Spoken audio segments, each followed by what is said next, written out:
नागिन का बदला। यह कथा किसी एक काल या एक राज्य तक सीमित नहीं है। यह उस दौर की कहानी है जब भारत की भूमि पर राजाओं की तलवारें, तांत्रिकों के मंत्र और लोक कथाओं की आस्थाएं एक साथ सांस लेती थी।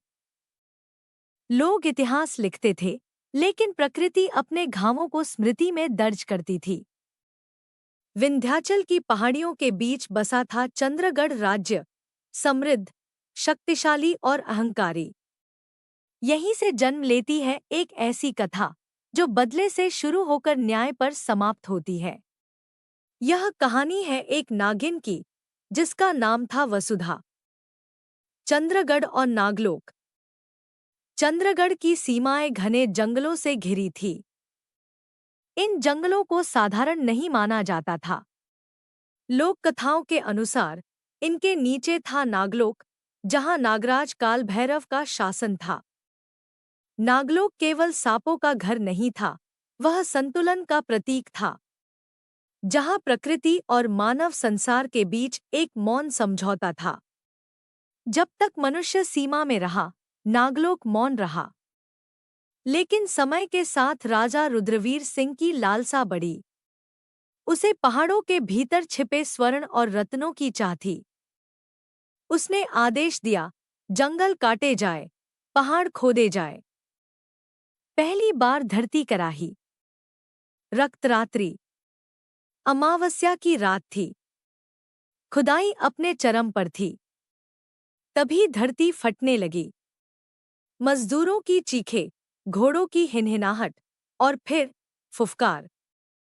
नागराज काल भैरव अपने वंश के साथ प्रकट हुआ। उसने चेतावनी दी, पर राजा ने उसे राक्षस समझा। सैनिकों के वार से नागलोक रक्त में डूब गया। काल भैरव मारा गया। नागिनें और बच्चे सब नहीं बच सके। एक ही जीव बचा, काल भैरव की संगिनी वसुधा। उसने अपने पूरे वंश को मरते देखा। उसी क्षण बदले की अग्नि ने जन्म लिया। मनुष्य, तुमने धरती का संतुलन तोड़ा है। अब इतिहास रक्त से लिखा जाएगा। शपथ। नागलोक की अंतिम सभा में वसुधा ने शपथ ली। रुद्रवीर और उसका वंश एक भी जीवित नहीं बचेगा। नागमाता ने उसे शक्ति दी, मानव रूप, समय से परे आयु और विष जो आत्मा तक को जला दे। पर एक शर्त थी, यदि प्रेम ने तुम्हारे हृदय को छुआ तो शक्ति छिन जाएगी। वसुधा ने स्वीकार किया। 15 वर्ष बीते। चंद्रगढ़ और भी समृद्ध हुआ। राजा बूढ़ा हो गया। उसका पुत्र अमर सिंह युवराज बना। उसी समय नगर में एक स्त्री आई, नाम वसु। वह वैद्य थी। उसके स्पर्श से रोग मिटते, उसकी आंखों में गहराई थी। कोई नहीं जानता था कि वह नागिन है। भेंट। दरबार में अमर सिंह और वसु की पहली भेंट हुई। अमर सिंह ने उसमें कुछ अलग देखा, डर नहीं, करुणा। वसु ने उसे देखा और पहली बार शपथ डगमगाई। अमर सिंह को वसु की वास्तविकता ज्ञात होती है। वह भयभीत नहीं होता, बल्कि इतिहास की भूल स्वीकार करता है। नागलोक बदला चाहता है। तांत्रिक नागशक्ति हथियाना चाहते हैं। युद्ध की तैयारी होती है। वसुधा दो संसारों के बीच फंसी है।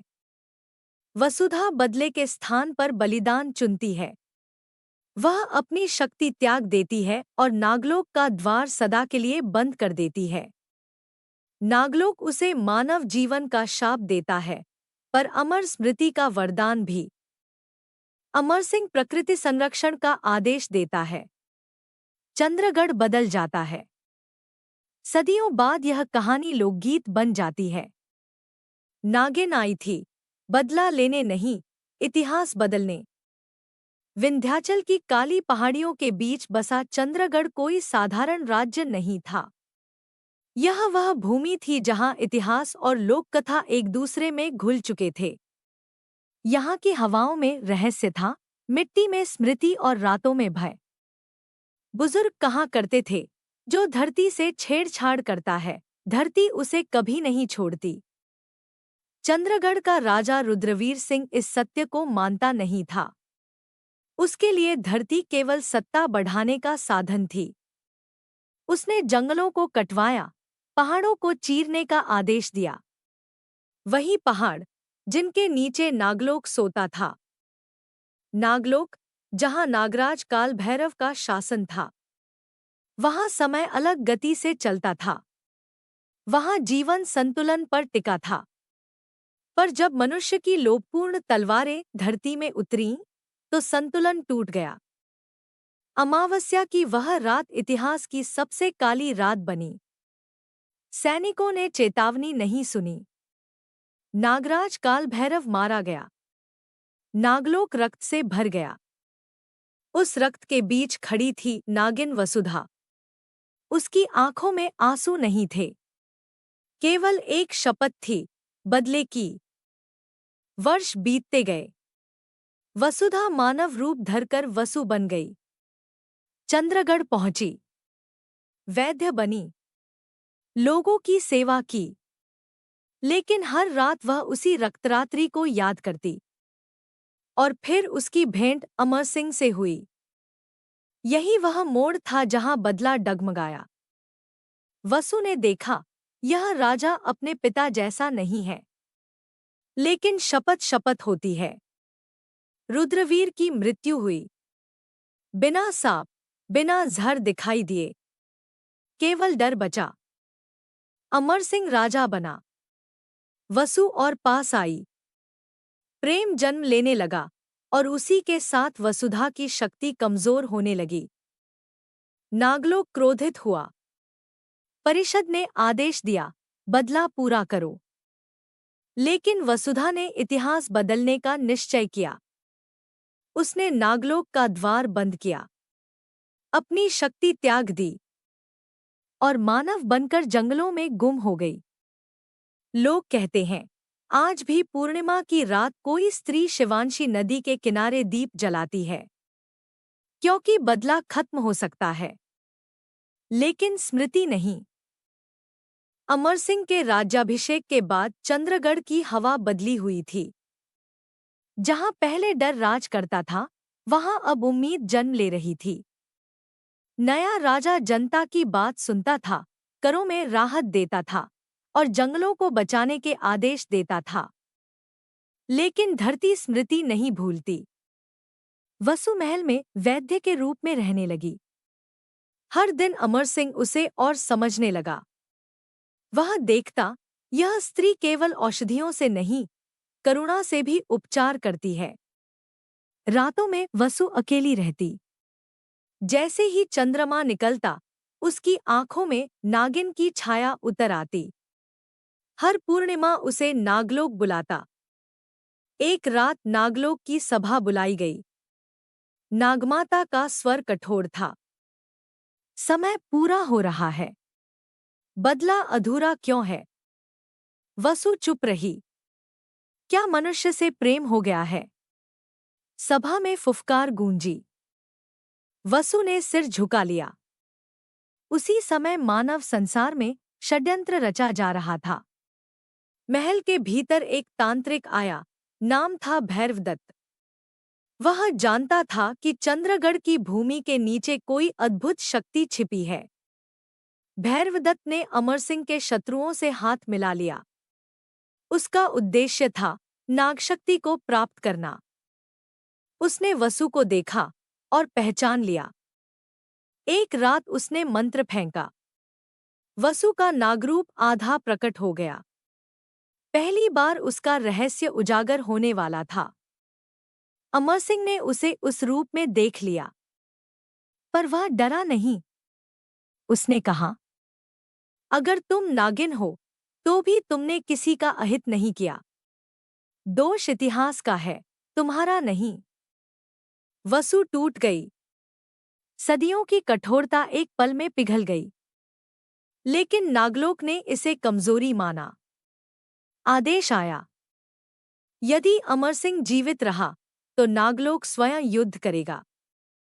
वसु समझ गई, अब निर्णय टल नहीं सकता। भैरवदत्त ने अंतिम यज्ञ की तैयारी शुरू कर दी। चंद्रगढ़ की नींव हिलने लगी। पहाड़ों से फुफकार की आवाजें आने लगी। अमर सिंह ने सत्य स्वीकार किया। उसने जनता को बताया, हमारे पूर्वजों ने अपराध किया था, अब उसकी कीमत हमें चुकानी होगी। उसने सेना हटाई, जंगल खाली करवाए और उसी रात नागलोक का द्वार खुला। हजारों नाग प्रकट हुए। आकाश काला हो गया। वसु नागिन वसुधा बनकर आगे आई, दो संसारों के बीच अंतिम सेतु बनकर। नागलोक का द्वार खुलते ही चंद्रगढ़ की रात कांप उठी। आकाश में बादल नहीं थे, फिर भी बिजली चमक रही थी। शिवांशी नदी उल्टी दिशा में बहने लगी, जैसे समय स्वयं पीछे लौटना चाहता हो। हजारों नाग धरती पर प्रकट हुए। उनके फन चांदनी में चमक रहे थे। यह युद्ध मनुष्य और नागों के बीच नहीं था, यह संतुलन और लोभ के बीच अंतिम टकराव था। तांत्रिक भैरवदत्त यज्ञकुंड के सामने खड़ा हंस रहा था। उसके मंत्रों से धरती फटने लगी। वह नागशक्ति को बांधना चाहता था। वसुधा आगे बढ़ी। अब वह वसु नहीं थी, वह नागिन थी, नागराज काल भैरव की अंतिम स्मृति। उसने पहली बार खुले स्वर में कहा, यह युद्ध रोको। यदि रक्त बहा तो दोनों लोक नष्ट होंगे। भैरवदत्त हंसा। उसने मंत्र फेंका। नागलोक की शक्ति बंधने लगी। नाग चीखने लगे। उसी क्षण अमर सिंह आगे आया। निहत्था था। उसने तलवार त्याग दी। अगर कोई प्रायश्चित चाहिए, उसने कहा, तो मेरा जीवन ले लो। यह सुनते ही वसुधा कांप उठी। यही वह क्षण था जहां बदला और प्रेम आमने सामने खड़े थे। नागमाता की वाणी गूंजी, निर्णय करो वसुधा। वसुधा ने आंखें बंद की। उसे नागलोक, अपना वंश, रक्त और फिर चंद्रगढ़ के बच्चे सब दिखे। उसने अंतिम निर्णय लिया। वसुधा ने अपना विष स्वयं पी लिया। उसकी शक्ति जलने लगी। उसने भैरवदत्त पर प्रहार किया, पर मारने के लिए नहीं। उसकी नागशक्ति छीन ली। तांत्रिक राख बन गया। नागलोक का द्वार बंद होने लगा। वसुधा की देह मानव रूप में बदलने लगी। नागमाता ने कहा, तुमने बदला नहीं चुना, इसलिए अमरता नहीं, पर स्मृति अमर रहेगी। वसुधा गिर पड़ी। अमर सिंह ने उसे थाम लिया। वह जीवित थी, पर अब साधारण मानव। सुबह हुई। नाग नहीं थे, केवल शांत जंगल। अमर सिंह ने राज्य में शिलालेख लगवाया, जो प्रकृति से युद्ध करेगा, वह स्वयं इतिहास से मिट जाएगा। वसुधा चंद्रगढ़ छोड़कर चली गई। कोई नहीं जानता वह कहाँ गई। सदियां बीती। आज भी पूर्णिमा की रात लोग कहते हैं, शिवांशी नदी के किनारे एक स्त्री दीप जलाती है, क्योंकि बदला समाप्त हो सकता है, लेकिन न्याय की कथा कभी समाप्त नहीं होती।